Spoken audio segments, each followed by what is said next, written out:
Hello and welcome to the Bell Mama Hypnobirthing and Positive Birth podcast. My name is Ellie Waddington. I'm a hypnobirthing teacher, antenatal instructor and positive birth coach, and I'm here to help you go into the birth of your baby with a positive mindset. Every week I share my top tips, advice and amazing birth stories to help you go from fearful and anxious about your birth to positive and confident. Make sure you hit the subscribe button and let's get into this episode. Hello everybody, welcome back to another episode of the podcast. We are now in week 4 of the summer holidays and wow, I am feeling it, I can tell you. I really need to get into town to buy Wilfred his first pair of school shoes, but I know with it being the summer holidays, town is going to be absolutely heaving with tourists, so I've been putting it off, and now we're getting closer and closer to September, and I'm worried that if I leave it any longer, then there are going to be no good school shoes left, so I need to just bite the bullet and take him into town. So wish me luck on that one. But we are not here to talk about school shoes. We are here to talk about home birth. Now, I am really excited to talk about this topic. I absolutely love home birth. I'm really passionate about it. I've had a home birth myself, but I'm also really nervous about this topic because I really want to make sure that I can do it justice. It's something that I really want to do well. So I'm hoping that I can do that for you. I'm going to split this up into 2 parts, maybe even 3 parts. We'll see how it goes because there is a lot to talk about. I put this out on my Instagram and asked for questions, and lots of you did have questions about home birth. So I'm going to try and get those into 2 parts, as I say, maybe 3 parts, depending on how we do. Now, home birth. I am a really big advocate for home birth. I absolutely love it. I had a amazing home birth myself. My first birth with my little boy Wilfred was in hospital, and that was quite a negative experience for me. I didn't do any research. I didn't know my options, I didn't know my rights, and it ended up being quite a traumatic experience for me. But my second birth with my little girl Annabelle was the most magical, wonderful, healing experience of my life. Now, although I am a big advocate of home birth, I want to make it really clear that my goal when I talk about home birth is not for everyone to then go off and have a home birth. I'm not aiming for everyone to birth their babies at home. I absolutely understand and completely respect that home birth isn't for everyone. It's not the right choice for everybody. My goal when I talk about home birth is for everyone to consider it as a safe, viable option. Now, lots of people, when they hear about home birth, they really quickly write it off. They really flippantly just say, no, I want to be in hospital just in case things go wrong. I want to be where, the medical people are, where the medical equipment is. And you know what? I get that, because that was absolutely my attitude with my first birth. I automatically chose to go and birth in a hospital because I didn't understand home birth. I didn't understand the nuances of physiological birth and how it unfolds. And so I very quickly just wrote it off. I don't think I even considered home birth. I just literally said, well, no, you go birth in a hospital, that's what everyone does, that's the safest place, and that's what happened. And so I really want everyone to consider home birth as a safe, viable option. So this episode and the episodes that follow are going to basically be for people who have decided that they definitely do want to home birth, but also people that are maybe a little bit curious about home birth. Maybe you've heard a little bit and you want to know a little bit more. And people that are on the fence, if you haven't decided whether or not you want to home birth. This is for you, so keep listening and hopefully I'm going to answer some of the questions that you have. Now, when it comes to home birth, I want to make it absolutely abundantly clear that anyone, literally anyone, is entitled to birth their baby at home. Okay, I want you to understand that nobody has the power to tell you where you are allowed and where you are not allowed to birth your baby. You absolutely can take the advice of your medical team. They may have advice on where they would recommend that you birth your baby based on your risk factors and their experience and their knowledge. But ultimately, it is just advice. They cannot tell you where you can and can't birth your baby. I can't tell you how much it makes me want to throttle people when I hear somebody say I wasn't allowed a home birth, or they wouldn't let me birth at home because of X, Y, or Z. And it just makes me want to throttle them, because you absolutely have the choice to birth at home if you want. Now, it may be that your risk factors mean that maybe it is safer for you to birth in a hospital, but that is your choice. And so if you are considering a home birth and you have been labelled by your team as high risk, and I use the little bunny rabbit fingers because the term high risk to me is quite an unhelpful label, and it can be quite ambiguous. So I don't necessarily like using that term myself, but I understand that some of you listening will have that big sticker on the front of your maternity notes that say high risk, and that may limit some options for you. But I want you to know that you absolutely do have the option to birth at home if you want, but you have to make that decision yourself. You have to do your own research, and you have to make the right decisions for you, because no one else is going to make those decisions for you. No one else knows you like you, and no one else can make the right decisions for you. Sadly, the UK maternity system, the NHS maternity system, is not geared up, it is not designed to support physiological birth. And I know that's quite a controversial statement, and I might get some people getting their knickers in a twist about it, and that's absolutely fine. I'm more than happy to have a discussion about that. But it's a fact that the UK maternity system, the NHS maternity system, is not geared up to support natural birth, the natural birth process. And it's a sad fact, but it's a fact. If you are wanting to increase your chances, optimize your chances of having an undisturbed birth, of having a natural birth, you have to do your own research and make your own choices based on that research. Okay, no one else is going to do that for you. Now, if you are planning a home birth, or if you are considering it, I suggest that you make your midwife team aware of this as early on as possible.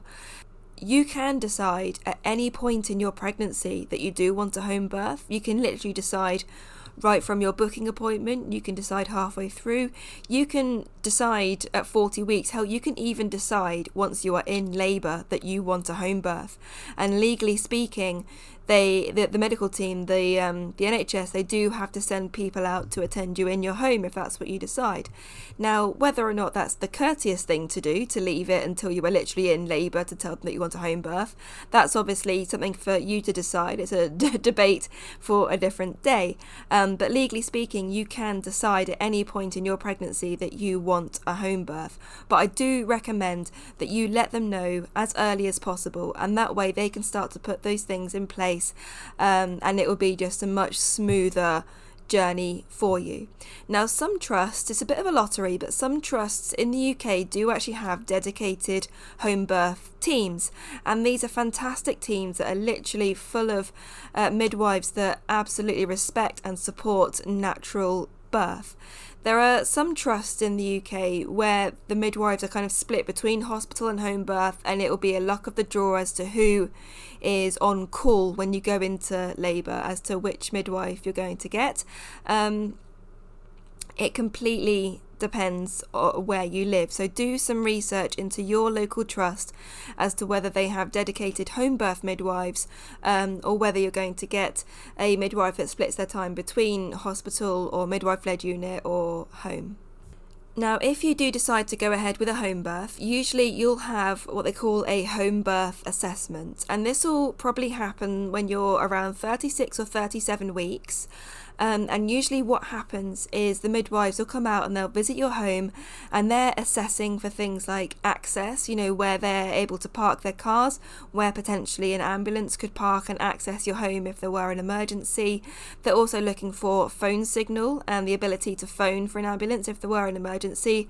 And they're looking for sanitation. They're looking for things like clean running water, toilets and a shower and things like that. Those are the sorts of things that they'd be looking for at a home birth assessment. Okay, they are not judging your house. They're not judging whether or not you have piles of dirty laundry or anything like that. They're just coming out to see that it would be a safe environment for you to give birth in their opinion. Even if they did think that it wasn't a safe environment, they can't actually stop you, but you can certainly take their advice into consideration. Usually at this home birth assessment, the midwives will also bring with them a home birth kit to leave with you, so that when the time comes for them to come out and attend you once you're in labour, they're not dragging loads of kit with them. It's already there in your house. And this kit will usually contain gas and air and lots of medical supplies, to have there just in case it's needed. Okay, the aim is, if you're birthing at home, usually the aim is for you to have a natural, undisturbed birth, but it's really reassuring for a lot of people to have that medical kit in their house just in case. And what I recommend is that you ask for that medical kit to be hidden in a different room somewhere, because if you are looking at a medical kit while you're in labour, that can affect your mindset. And if you're literally looking at the gas and air, even if you put on your birth plan that you didn't want to be offered pain relief, you had no interest in pain relief, if you were literally there in labour staring at the gas and air canisters in the same room as you, then that might affect your mindset and what you are happy and are not happy to accept. So I recommend that you request that the medical kit is hidden away in a different room. Now, I am going to cover the big elephant in the room, the big major question that everyone always asks when it comes to home birth, and that is home birth safe? And the answer to that is yes, home birth is absolutely safe. For the majority of people, yes, home birth is safe. For the majority of people with low risk factors, but even for a lot of people with high risk factors, home birth is a safe, viable option. So in 2019, there was an analysis of 14 studies published in The Lancet, and these 14 studies covered around 500,000 women birthing in both hospitals and at home. And these studies show that there is actually no discernible difference in mortality rates in the baby or the mother between a planned home birth and a planned hospital birth. Now, of course, these studies don't take into account whether somebody actually birthed at home. It's simply about planned home births. So even if you just plan to birth at home and then you end up still birthing in a hospital, the mortality rate is still exactly the same. And as well as the mortality rate, which is what everyone tends to be concerned about, they think that if they birth at home and something were to go wrong, that they're not going to be able to get medical care quickly enough on time to save them, and that's simply not true at all. Okay, your midwives have that medical kit there in your home, like I mentioned before, but also they are trained to spot situations before they happen. So if they get even a snifter of something perhaps going a little bit awry, they will call an ambulance immediately, and they will have those things in place ahead of time. Okay, you are really unlikely to have a serious outcome just because you are birthing at home. Now, interestingly enough, women planning to give birth at home are nearly 3 times less likely to need an instrumental delivery, by which I mean forceps or ventouse, if you plan to birth at home. And again, this doesn't actually mean whether you did birth at home or not, whether you ended up birthing at home or in the hospital. If you transferred to hospital, simply planning to birth at home means that you reduce that risk of needing an instrumental delivery. And this is largely because the people that are planning to birth at home, they do a lot more research. They are a lot more clued up on their rights, and they are a lot more clued into physiological birth and how to work with their bodies. So they are much less likely, even if they do transfer into hospital, they've put in a detailed birth plan as to what they would be happy to accept and what they wouldn't be happy to accept. And you will also, if you plan to birth at home, you are less likely to require an emergency C-section, you are less likely to postpartum hemorrhage, and you are also less likely to have a severe perineal tear. And often these are the things, the statistics that reassure you, but also reassure your birth partners. Okay, often when women are home birth curious and they want to know more about it, often it's the birth partners that have all the concerns, all the worries, because they feel a level of responsibility on their shoulders. And you know what, that's fair enough.